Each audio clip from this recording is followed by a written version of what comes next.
Content মনিটাইজেশনের ফেসবুকে last update কি? এখন ফেসবুক কন্টেন্ট মনিটাইজেশন কিভাবে দিচ্ছে, কাকে কাকে দিচ্ছে এবং কে কে পাবেন এই কন্টেন্ট মনিটাইজেশন এবং কি কি কাজ করলে আপনি এই কন্টেন্ট মনিটাইজেশন সেটা আপনি পাবেন। তো সেই বিষয়ে কথা বলবো। অবশ্যই ভিডিও শুরু থেকে শেষ পর্যন্ত সঙ্গেই থাকবেন। কেউ ভিডিও স্কিপ করবেন না, টানাটানি করবেন না, তাহলে কিন্তু গুরুত্বপূর্ণ টপিক আপনারা হারিয়ে ফেলবেন। তো কন্টেন্ট মনিটাইজেশন সেটআপ কিন্তু এটা কিন্তু একটা সোনার হরিণ। আপনি যদি কন্টেন্ট মনিটাইজেশন সেটআপ যদি পেয়ে যান একবার, তাহলে কিন্তু আপনি এখান থেকে লাখ লাখ কিন্তু টাকা কিন্তু ইনকাম করতে পারবেন। তো আমি আপনাদেরকে বলছি, কন্টেন্ট মনিটাইজেশন ফেসবুকের কোনো অফিসিয়ালি কোনো আপডেট নেই। এটা এখন মনে করেন শুধু আপনার ইনভাইট অনলি ভাবে দেওয়া আছে। কিন্তু হ্যাঁ, আপনার ইনস্ট্রিম, অ্যাডস অন রিলস এবং বোনাসে কিন্তু অলরেডি কন্টেন্ট মনিটাইজেশন যে ফিউচারটা লেখা আছে, যে রাইটিংটা লেখা আছে, সেটা কিন্তু অলরেডি কিন্তু দিয়ে দিছে। এবং কন্টেন্ট মনিটাইজেশনের লাস্ট আপডেট যেটা সবার কাছে জানতে পাচ্ছি, এখন কিন্তু আপনার 2024 সালের ডিসেম্বরে কিন্তু কিছু সংখ্যক মানুষের কন্টেন্ট মনিটাইজেশন কিন্তু দিয়েছিল।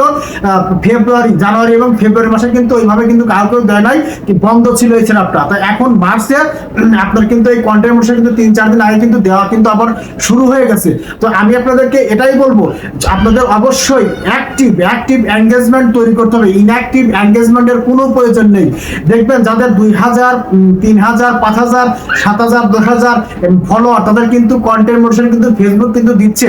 এবং কি যারা হচ্ছে তাদের 1 লাখ ফলোয়ার, 50,000, 60,000 ফলোয়ার, তারা কিন্তু কন্টেন্ট মনিটাইজেশন পাচ্ছে না। কেন পাচ্ছে না?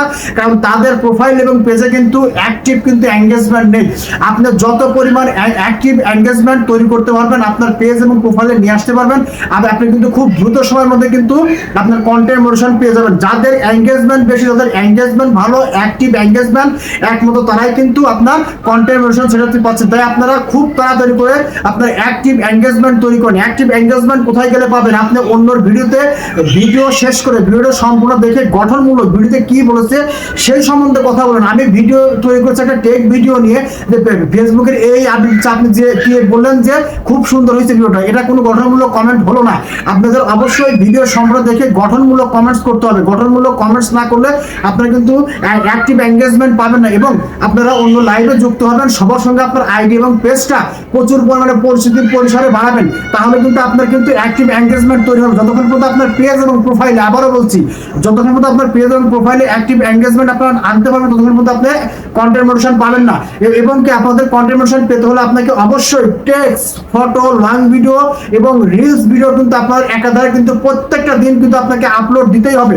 অনেকেই আছে একদিন আগে ভিডিও ছেড়ে রেখেছেন, দুদিন আগে ভিডিও ছেড়ে রেখেছেন, প্রত্যেকদিন শুধু ফটো আর টেক্সট আছে না, এরকম করলে কিন্তু হবে না। আপনাকে অবশ্যই সময়সীমা মেইনটেইন করে প্রত্যেক দিনের যে রুটিন আছে সেই রুটিন মতো আপনাকে কাজ করতে হবে। আপনাকে রিলস ভিডিও দিতে হবে, লং ভিডিও দিতে হবে, টেক্সট দিতে হবে, ফটো দিতে হবে, আপনার সবকিছু সমন্বয় মধ্যে করতে হবে। আপনি শুধু রিলস ভিডিও দিলেই কিন্তু হবে না, আর শুধু লং ভিডিও দিলে কিন্তু হবে না, আপনাকে অবশ্যই টেক্সট, ফটো এগুলোও কিন্তু দিতে হবে। তাই প্রত্যেকটা জিনিসে কিন্তু কন্টেন্ট মনিটাইজেশনের কিন্তু আওতাভুক্ত। তাই আপনারা এই সকল বিষয়ে আপনারা কাজ করেন। আপনারা অবশ্যই কিন্তু ফেসবুক কিন্তু কন্টেন্ট মনিটাইজেশন কিন্তু দেওয়া শুরু হয়ে গেছে। তো আপনারা অবশ্যই আপনাদের যে অ্যাক্টিভিটি আছে সেটা একটু বাড়িয়ে দেন, তাহলে কিন্তু আপনারা অবশ্যই এই কন্টেন্ট মনিটাইজেশন পেয়ে যাবেন। আপনারা এই কদিন প্রচুর পরিমাণে একটু পরিশ্রম করেন, পরিশ্রম করলে কিন্তু সফলতা অর্জন করতে পারবেন। তো আশা করি সবাইকে বলতে পেরেছি। যদি আমার ভিডিওটি ভালো লাগে তাহলে অবশ্যই লাইক, কমেন্ট, শেয়ার করতে ভুলবেন না। ইনশাআল্লাহ দেখা হবে আবার নেক্সট কোনো ভিডিওতে। সেই মতো আপনারা সবাই ভালো থাকবেন, সুস্থ থাকবেন। সবাইকে জানাই আসসালামু আলাইকুম।